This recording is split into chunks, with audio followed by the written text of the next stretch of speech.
Hi hello welcome back to ఈ తరం కథలు. ప్లీజ్ ముందుగా వీడియోకి ఒక చిన్న లైక్ చేయండి. ఈరోజు స్టోరీ నువ్వే నా శ్వాస పార్ట్ 80. కథను రచించిన వారు అనురాధ గారు, వాయిస్ ఓవర్ శ్వేత. ఇక లేట్ చేయకుండా స్టోరీలోకి వెళ్ళిపోదాం. అంజలి మనసంతా ఎంతో ఆవేదన చెందుతూ ఉంది. ఆమెకు అభి వెనక్కి ఖచ్చితంగా వస్తాడని తెలుసు. అందుకే అంత మొండి చేస్తూ అక్కడే నిలుచుని ఉంది. కానీ మనసులో ఎక్కడో సందేహం కూడా ఉంది. అభి గతంలో వదిలేసినట్టు తనని వదిలేడు కదా అని భయం వేస్తుంది ఆమెకు. అంతలోనే ఆమె కంట్రోల్ అవుతూ మొండిగా అనుకుంటుంది, అభి రావాలి, వచ్చి తీరాలి, నేనేం తప్పు చేయలేదు అని అభి అర్థం చేసుకోవాలి. లేదు అంటే నేను ఊరుకోను, ఎలాగైనా సరే తనకి అర్థమయ్యేలా చెప్పి కోపం తగ్గించే ప్రయత్నం చేస్తాను అని కన్నీళ్లు తుడుచుకుంటూ నిల్చుంది. అలాగే అంజలి మనసు అభికి బాగా తెలుసు. పైగా గో టు హెల్ అని బాధ పెట్టాడు. అందుకే వెంటనే ఆమెను చేరుకోవాలని ఆమె కోసం పయనమయ్యాడు. అభిరామ్ అసలే 11 ఏళ్లకు పైగా దూరమైన శశిమేఘన ఇన్నాళ్లకు దొరికింది. అందుకే ఆమె కోసం ఎంతో ఆతృతగా వస్తున్నాడతను. అంతా అడుగుతున్నారు అని రాస్తున్న చిన్న లాజిక్ మిస్ చేశాను. ఇప్పుడు తెలియచేస్తున్నా. ముష్టి కారులో పెట్రోల్ కొట్టించాడు. ఆ తర్వాత అభిరామ్ కారు నడపడం స్టార్ట్ చేశాడు. ఓకేనా ఫ్రెండ్స్? సురేంద్ర దెబ్బలు తింటే అతనికి చాలా మజా వచ్చింది. అభిరామ్కి అవార్డు వచ్చిన సంతోషం లేకుండా పోయింది. తను ఓడిపోయిన బాధ కంటే 1000 రెట్లు ఎక్కువ బాధ అభికి కలిగింది అని సంతోషపడుతున్నాడు సురేంద్ర. అభిరామ్కి అంజలి అంటే ఇష్టం అంటుంటే, ఆమె కోసం ఇంత గొడవ చేస్తుంటే అంజలికి తనకి సురేంద్ర గారి మంచోరు అన్నట్టు చెప్పింది. అలాగే నా కళ్ళ ముందే అంజలి అభిరామ్ గాడి చెంప పగల కొట్టింది. వావ్, వాట్ ఏ సీన్ అని సురేంద్ర మురుసుకుపోతూ కాస్త సందేహంగా కూడా పడ్డాడు. ఆ అభిరామ్కి ఆ రోజు అంజలి గదిలోకి వచ్చింది నేనే అని ఎలా తెలిసింది? నేనెక్కడ మిస్టేక్ చేయలేదు కదా అని ఆలోచిస్తూ కనుక్కుంటూ వాడికి విషయం ఎలా తెలిసిందో తెలుసుకుంటా అనుకుంటూ ఉన్నాడు. అక్కడికి వచ్చిన భూపతి కొడుకు భుజంపై చెయ్యి వేసి, రే సురేంద్ర, ఏంటి చాలా ఆనందపడుతున్నట్టున్నావు? ఆ అభిగాడి మొహం చూసావా? నిజంగా భలే అనిపించిందిరా నాకు. ఏదో తెలియని ఆనందం కలిగింది. ఆ అమ్మాయి వాణ్ణి కొడుతుంది అనుకోలేదురా. కానీ కొట్టడం నాకు బాగా నచ్చింది. ఆ అమ్మాయి నిజంగానే బాగుంది.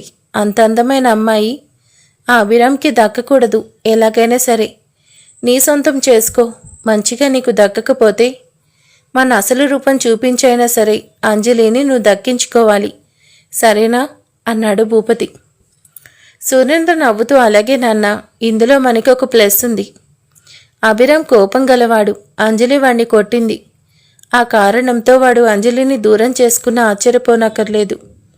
ఇదే అడ్వాంటేజ్గా తీసుకొని అంజలిని వాడికి పూర్తి దూరం చేస్తాను. నాకు తెలిసి వాడు అంజలిని బయటకు పంపించేయచ్చు కూడా. అదే జరిగితే అంజలిని వెంటనే మన ఇంటికి తెచ్చేసి పెళ్లాడేస్తా అని సంతోషపడుతూ చెప్పాడు సురేంద్ర. ఆయన కాస్త ఆలోచించి చెప్తున్నాడు, రే సురేంద్ర, ఇంకో విషయం, అంజలి కంటే ముఖ్యమైనది శశిమేఘన. దాని జాడ తెలియలేదు. ఖచ్చితంగా రాజేష్ గడికి తెలిసే ఉంటుంది. వాడిని కనుక్కునే ప్రయత్నం చేయండి. వాడు అమెరికాలో ట్రీట్మెంట్ తీసుకుంటున్నాడు అని శ్రీనివాస్ చెప్పాడు. అక్కడికి పంపించిన డాక్టర్ని పట్టుకొని ఆచూకీ తెలుసుకోండి. వాడచ్చుకు మనకు చాలా అవసరం. ఎలాగైనా సరే వాడికి స్పృహ రావాలి, మనకు నిజం చెప్పాలి. అలాగే మనకి శశి దొరకాలి. 4 నెలల్లో రాజశేఖరం వాడి కొడుకు సూర్యతేజ ఎక్కడున్నారో, వాళ్ళు శశిని ఎక్కడ దాచారో తెలుసుకోవాలి. లేదు అంటే ఇన్నేళ్ల కష్టం వృధా అవుతుంది. వాళ్ళు అనుకున్నట్టే పుష్కర సమయం నాటికి యువరాణి ఆగమనం జరిగి ఆలయ అఖండ జ్యోతి వెలిగిస్తే అంతా వేస్ట్ అవుతుంది. ఊరి జనం శశిమేఘన సూర్యతేజాలను వారసులుగా పరిగణించి అక్కడంతా వారి ఆధ్వర్యంలోకి వెళ్ళిపోతుంది. ఆ ముసలోడు రాసిన వీలునామా ప్రకారం అధికారం, ఆస్తి అంతా విజయరాఘవ వారసులకు దక్కుతుంది. అంటే ఆ శశిమేఘనకి, ఆమె భర్తకి దక్కుతుంది. ఆ తర్వాత వాళ్ళు మూర్ఖుల్రా, సంపదంతా ప్రజలకి ఇచ్చేసి మనల్ని పాతాళానికి తొక్కేస్తే ప్రమాదం ఉంది. నేను చెప్పేదేంటంటే, ఒకటి పుష్కర రోజు కల్లా శశి మనకి దొరికి నీ పెళ్ళమైతే మీరిద్దరూ కలిసి జ్యోతి వెలిగించిన పిదప అక్కడి సంస్థానం మొత్తం నీ స్వాధీనం చేసుకొని అప్పుడు కావాలనుకుంటే ఆ శశిని ఏమన్నా చెయ్యొచ్చు. లేదా ఆలోగా అది మన దారికి రాసుకున్నా కనీసం దాని జాడ తెలిసినా చాలు, దాన్ని కూడా దాని అమ్మ అయ్యల దగ్గరికి పంపించి ఏర్పాటు చేసి మట్టిలో కలిపేసి పూర్తి నా బలగం ఉపయోగించి ఊరిలో అంతా మన స్వంతం చేసుకోవడం జరుగుతుంది. ఈ రెండిటిలో ఏదో ఒకటి జరిగి తీరాలి అని గట్టిగా చెప్పి ఆ రాజేష్కి ట్రీట్మెంట్ చేసిన డాక్టర్ని పట్టుకోమని తన మనుషుల్ని పంపించాడు. సురేంద్ర తండ్రి మాటల్లో వాస్తవం గ్రహించి అతని మాట ప్రకారమే నడుచుకునే ప్రయత్నం చేస్తున్నాడు. అలాగే అంజలిని పూర్తి ట్రాక్లోకి తెచ్చుకోవాలని భావిస్తూ అంజలి అభిని కొట్టిన సంఘటన తలుచుకుంటూ అభి పాపమని సంతోషపడిపోతున్నాడు. కానీ అతడికి తెలియని విషయం ఏంటి అంటే అతని పని వల్ల అభి అంజలికి మంచే జరిగింది. అభికి గతం కాస్త జ్ఞాపకం వచ్చింది. అందువల్ల అభిరామ్ అంజలికి పొంచి ఉన్న ప్రమాదం గుర్తించగలుగుతున్నాడు. ఇక ముందు ఏం జరుగుతుందో అర్థం కాని పరిస్థితి ఉండదు. సురేంద్ర రాజేష్ ఆచూకీ తెలుసుకోగలడో లేదో చూడాలి. ప్రస్తుతానికైతే వాళ్ళు అదే పనిలో ఉన్నారు. అంజలి ఎదురుచూపు ఫలించింది. దూరంగా అభికార్ రావడమే ఆమె గమనించింది. ఒక్కసారిగా మనసులో ఉన్న సందేహాలన్నీ దూది పిందల్లా తొలగిపోయాయి. అంజలి సంతోషంగా అభి కారు వైపు అభి వచ్చేశాడు అంటూ పరుగు పెట్టడం అక్షిత చూసి హమ్మయ్య అని ఊపిరి తీసుకుంది. దూరంగా పరుగు పెడుతూ వస్తున్న అంజలి రూపం చూడగానే అభి అదే మన సూర్యతేజ సంతోషించి హద్దు లేకుండా పోయింది. ఎన్నో ఏళ్ల క్రితం వీడిపోయిన తన ప్రాణం తనని వెతుక్కొని వస్తున్నట్టు అనిపించింది. ఆమె ఒక్కసారిగా తన చిన్ననాటి శశిమేఘంలా అతనికి కనిపించింది. అభి కన్నీళ్లు పెట్టుకుంటూ వస్తున్న దుఃఖాన్ని కంట్రోల్ చేసుకునేందుకు చాలా కష్టపడుతున్నాడు. అతని ఆనందం బాధ ముష్టి గమనించి బాస్ కంట్రోల్ అంటూ సైగ చేశాడు. అతనికి పరిస్థితి అంతా తెలుసు. అందుకే అభికి పూర్తి సహకరిస్తూ అతని నాటకంలో రెండోసారి తన వంతు పాత్ర పోషించాలనుకుంటూ ఉన్నాడు మన తమిళనాడు హీరో. అభి కళ్ళు తుడుచుకొని కారాపు చేశాడు. అంజలి కారు దగ్గరికి పరుగు పెడుతూ వచ్చి ఆయాసపడుతూ అభి వచ్చావా? ఓ థ్యాంక్స్, నాకు తెలుసు నువ్వు వెనక్కి వస్తావని, కానీ కొంచెం భయం వేసింది ఎక్కడ రావో అని. ఇప్పుడు ఆ భయం పోయిందిలే, నువ్వు వచ్చేసావుగా, నా మీద కోపం పోయిందిగా. ఐఎమ్ సారీ, నిన్ను అలా కొట్టి ఉండకూడదు, కానీ కొట్టాను, తప్పలేదు అని చెప్తూ ఉంటే ఆమెను రెప్ప వేయకుండా చూస్తూ లోపల మురుసుకుపోయాడు అతను. అంతలో ముష్టి గొంతు సరిచేసుకుంటూ సైగ చేయడంతో నార్మల్ అవుతూ ఆమె వైపు సీరియస్గా చూస్తూ కోపం పోయిందని ఎవరన్నారు? నువ్వు చేసింది మర్చిపోను హా అంటూ డోర్ గ్లాస్ క్లోజ్ చేస్తూ నువ్వు నా కారు ఎక్కద్దు, అక్కీ కారు ఎక్కు, ఇంటికి వెళ్ళాక చెప్తా నీకు. నువ్వు చేసిన తప్పుకి పనిష్మెంట్ ఏంటో అర్థమైందా? నీకు కొత్త టైం టేబుల్ ఖచ్చితంగా ఉంటుంది అని కాస్త ర్యాష్గా మాట్లాడుతూ కార్ స్టార్ట్ చేశాడు. అంజలి మొహం చిన్నబుచ్చుకుంది. అంతలోని మనసు గట్టిపరుచుకొని అర్థం చేసుకుంది. ఆమెకు అతని కోపం ఎంతవరకు ఉంటుందో తెలిసి సరేలే, తప్పు చేశాక పనిష్మెంట్ ఉంటుంది, మరి ఓకే అని ఇంకేం వాదించకుండా వెళ్ళి అక్షిత కారు ఎక్కింది. అక్కి అబ్బి వైపు కాస్త ఆశ్చర్యంగా చూస్తుంటే అతను మాత్రం ఫేస్లో ఎటువంటి ఎక్స్ప్రెషన్ బయటపడనివ్వకుండా కూర్చొని అక్కి తనని నీ కార్లో ఇంటికి తీసుకురా. ఇంకో విషయం, ఈపాటికి ఇంట్లో వాళ్ళు మనం రాలేదని ఎదురు చూస్తూ ఉంటారు. అవార్డు వచ్చిందని డాడ్ ఎంత హడావిడి చేస్తున్నారో ఏమో. అత్తయ్య మావయ్య కూడా ఇంటికి చేరుంటారు. వాళ్ళకి ఇక్కడ జరిగిన గొడవ ఎట్టి పరిస్థితుల్లోనే తెలియకూడదు, అర్థమైందా? ఆ తింగర బుజ్జికి చెప్పు అంటూ కారు పోనిచ్చాడు.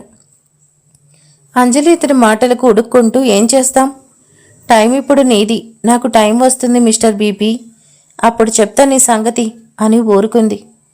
అంతా ఇల్లు చేరుకొని కార్ పార్క్ చేసి లోపలికి వెళ్తుండగా అంజలి అభిమోహం వాడిపోయి పెదవి కట్టయి ఉండడం చూసి కంగారుగా అతనికి దగ్గరికి వచ్చి అయ్యో రక్తం, ఎంత గాయమైంది అభి, నేను కొట్టడం వల్లనే మీకు ఇంత పెద్ద దెబ్బ తగిలిందా? ఓ సారీ సార్ అంటూ కంగారుగా అడిగింది. అతను విసుక్కుంటూ అంత లేదు, నీ చెయ్యి నాకు తగిలిన ఆనవాలే లేదు, ఏమైనా తిండి తింటేగా బలం ఉండడానికి, చూడెంత బక్కగా ఉన్నావో అని కోపడుతూ ఈ గాయం తమరు చేసింది కాదు, మీ ఫ్రెండ్ గారు, అదే సురేంద్ర గారి వల్ల తగిలింది రాస్కెల్ అని. ఓ సారు మేడం, మర్చిపోయాను. ఇప్పుడు ఆయన గారు మీ ఫ్రెండ్ కదా. సరే అయితే ఇక మీదట అతనికి గౌరవం ఇవ్వాలి అనుకుంటున్నా. సంతోషమేగా అన్నాడు. అంజలి కళ్ళు చెమ్మగిల్లాయి. అభి మాటలు పట్టించుకోకుండా ఎంతో బాధగా అతని చెంపపై చెయ్యి వేయబోయింది. అభి గుండె వేగంగా కొట్టుకోసాగింది. ఆమె అంత దగ్గరగా వచ్చి ప్రేమ చూపించడం అతను కంట్రోల్ తప్పేలా చేస్తుంది. అందుకే అభి ఆమె వైపు కోపంగా చూస్తూ, చాలు నీ యాక్టింగ్, పనిష్మెంట్ నుంచి తప్పించుకోవడానికి యాక్ట్ చేస్తున్నావని తెలుసులే అని ఆమెకు దూరంగా జరిగి కారు మిర్రర్లో ఫేస్ చూసుకొని క్రాఫ్ సర్దుకొని కర్చీఫ్తో బ్లడ్ క్లీన్ చేసుకొని ఇంట్లో లోపలికి వెళ్ళిపోయాడు. అంజలి భయం ఇంకా బాధ నిండిన హృదయంతో అతని వెనక్కి ఇంట్లోకి వెళ్ళింది. అక్కి ముష్టివర్ధన్ వైపు వింతగా చూస్తూ, అసలు బావ ప్రాబ్లం ఏంటి? అంజలి అంటే వాడికి చచ్చింది ఇష్టం. మరి అలాంటప్పుడు అంజలి అంత ప్రేమగా దగ్గరికి వస్తే మిరపకాయ తిన్న కాకిలా అలా అరుస్తాడేంటి? అది చాలేదని మళ్ళీ పనిష్మెంట్ ఒకటి. ఏంటి మనిషి, నాకు అస్సలు అర్థం కావడం లేదు అని విసుక్కుంటూ అనింది. ముష్టి కాస్త ఇబ్బందిగా ఆమె వైపు చూస్తూ చెప్పాడు, కొన్ని చర్యలు కళ్ళకు అర్థం కావు, మనసుకు మాత్రమే అర్థమవుతాయి. అర్థం చేసుకునే మనసు మనకుండాలి, లేకుంటే ఎవరేం ఏం చేయలేం, అంతే. సరే లోపలికి వెళ్దాం అంటూ లోపలికి వెళ్ళిపోయాడు. అక్కి ఏంటో అనుకుంటూ అతను వెనక్కి ఇంట్లోకి వెళ్ళింది. అక్కడంతా అభి అంజలి కోసం ఎదురు చూస్తూ ఉన్నారు. వినోద్ గారు కొడుక్కి అవార్డు వచ్చిందని అతని ఫ్రెండ్స్, కొలీగ్స్ అందరికీ విషయం చెప్పాడు. అంతా ఇళ్ళు చేరుకొని అభి కోసం ఎదురు చూస్తూ ఉన్నారు. అభిరామ్ లోపలికి వెళ్ళగానే అతన్ని వినోద్ గారు గట్టిగా హత్తుకొని నుదుటిపై ముద్దు పెట్టుకున్నారు. థ్యాంక్స్ మై సన్, నా కోరిక నెరవేర్చావు, నాకు చాలా సంతోషంగా ఉంది.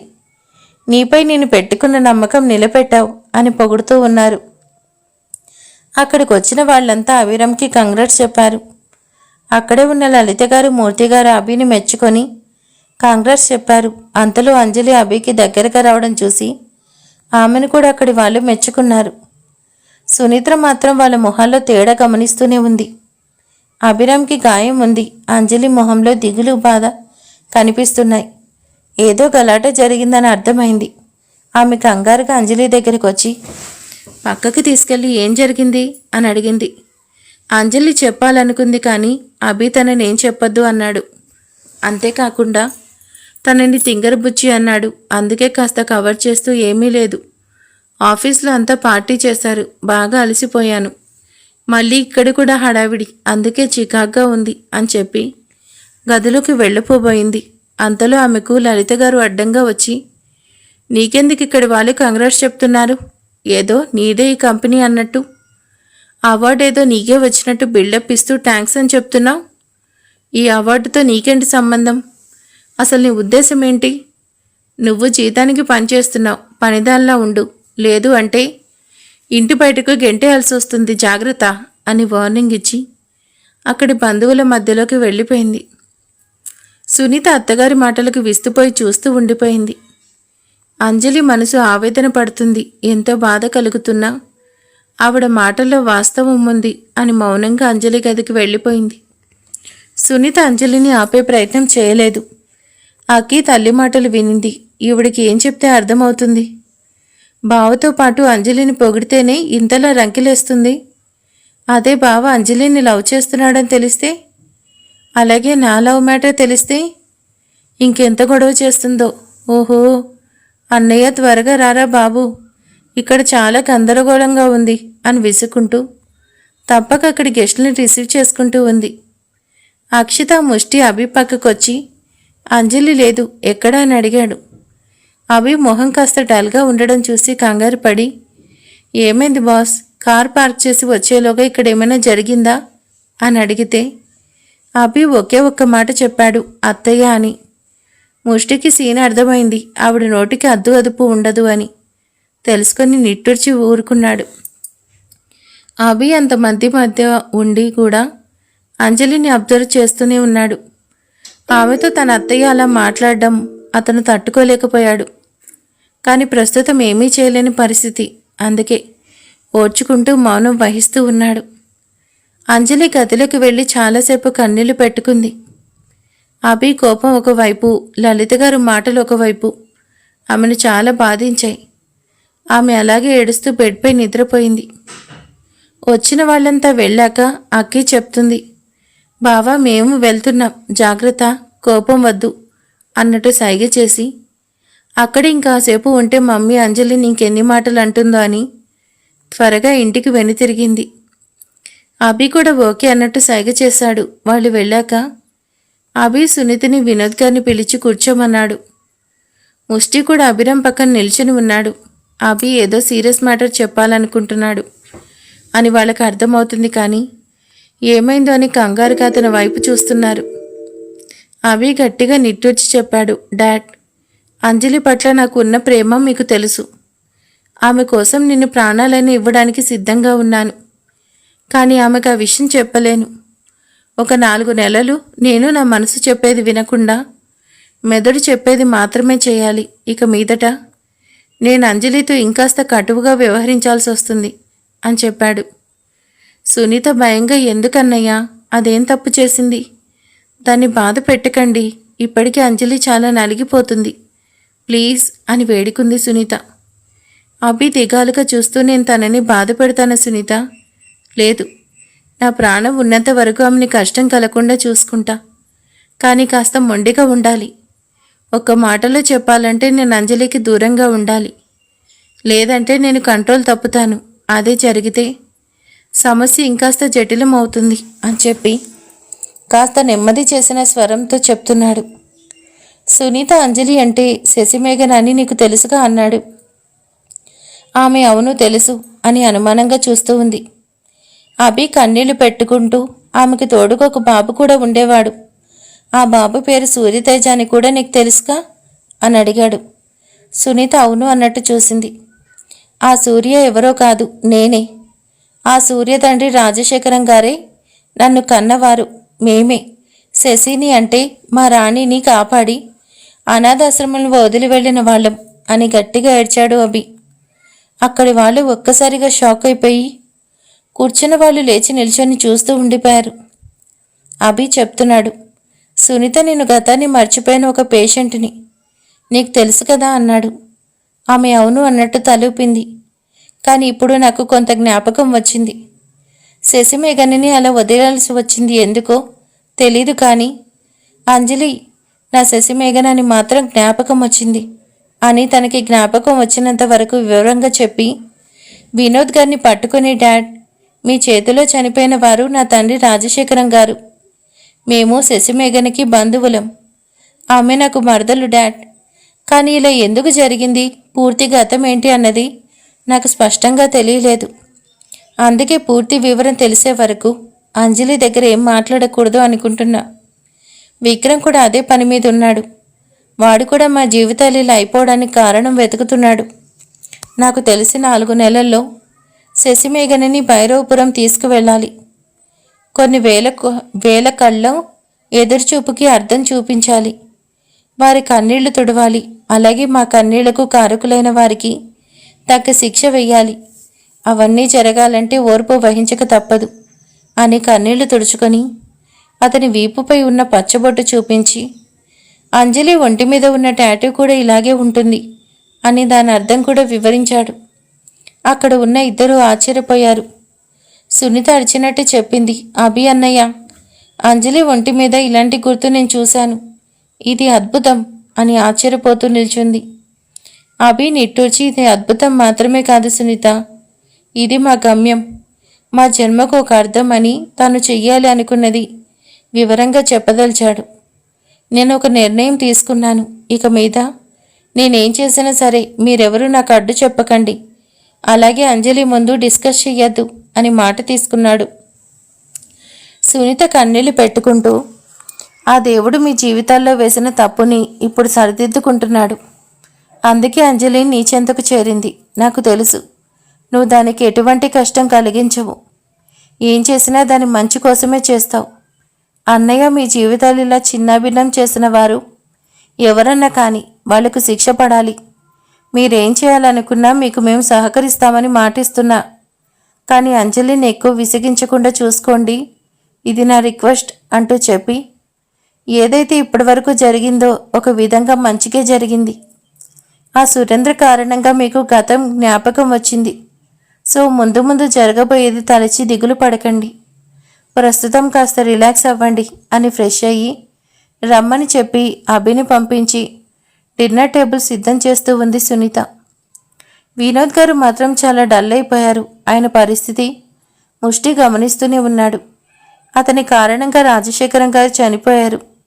ఆయన బ్రతికుంటే అసలు ఏం జరిగిందో తెలిసేది. అలాగే చాలా సమస్యలు తొలగి ఉండేవి. అన్యాయంగా ఆయన్ని నేను చంపేశాను. అవి బయటపడడం లేదు, కానీ వాడి మనసులో తన తండ్రిని నేను చంపేస్తానని బాధ ఉంది అని కన్నీళ్లు పెట్టుకుంటూ ఉంటే ముష్టి ఆయన్ని ఓదారుస్తూ, అంకుల్ ప్లీజ్, మీరిప్పుడు జరిగిపోయిన గతం తలిచి బాధపడకండి. మీరే లేకపోయి ఉంటే అభి అనేవాడు ఇప్పుడు ఇలాంటి స్థానంలో ఉండేవాడు కాదు. రాజశేఖరం గారు ఎక్కడ ఉన్నా ఆయన ఆత్మ శాంతిస్తుంది. మీరు అభి పట్ల ఎంత ప్రేమగా నడుచుకుంటున్నారు, అలాగే మీ లైఫ్ మొత్తం అభిగా మార్చుకొని బ్రతుకుతున్నారు. మీరు చాలా మంచివారు అంకుల్. ప్లీజ్ ఎటువంటి గిల్టీ పెట్టుకోవద్దు, సంతోషంగా ఉండాలి. అభి గమ్యం ఏంటో తెలిసింది, అందుకు మనం ఆనందించాలి. అలాగే ఏం చేయాలన్నది ఆలోచించాలి అని ఆయన్ని నెమ్మది చేశాడు ముష్టి. వినోద్ గారు నవ్వుతూ, నువ్వు చెప్పింది నిజమే. అభిని కన్నది ఎవరన్నా కానీ వాడు నా కొడుకు, నా ప్రాణం అని సంతోషం గర్వం నిండిన స్వరంతో చెప్పి ఆయన గదిలోకి వెళ్ళిపోయాడు. ముష్టి షూ అనుకుంటూ అక్కడ టేబుల్ మీద ఉన్న ఫుడ్ గబగబా తినేసి, అమ్మ ప్రాణం వచ్చిందిరా దేవుడా అనుకుంటూ అతని రూమ్లోకి వెళ్ళి బెడ్పై పడి కళ్ళు మూసుకున్నాడు. అభి గదిలోకి వచ్చేసరికి అంజలి నిద్రపోతూ కనిపించింది. ఆమెను అలా చూడగానే అభి మనసు చలించింది. అతనికి లలిత గారు మాటలు గుర్తొచ్చాయి.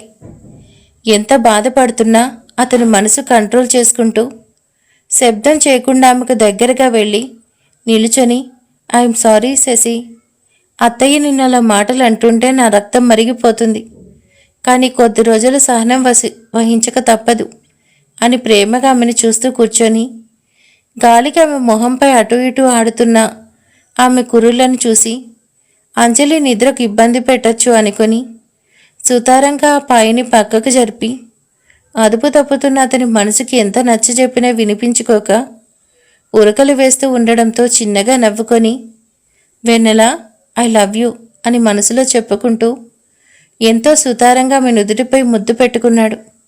కానీ కాస్త కంగారు అనిపించింది, ఎక్కడ ఆమెకు మెలకు వస్తుందో అని. కానీ అంజలికి మేలుకోలేదు.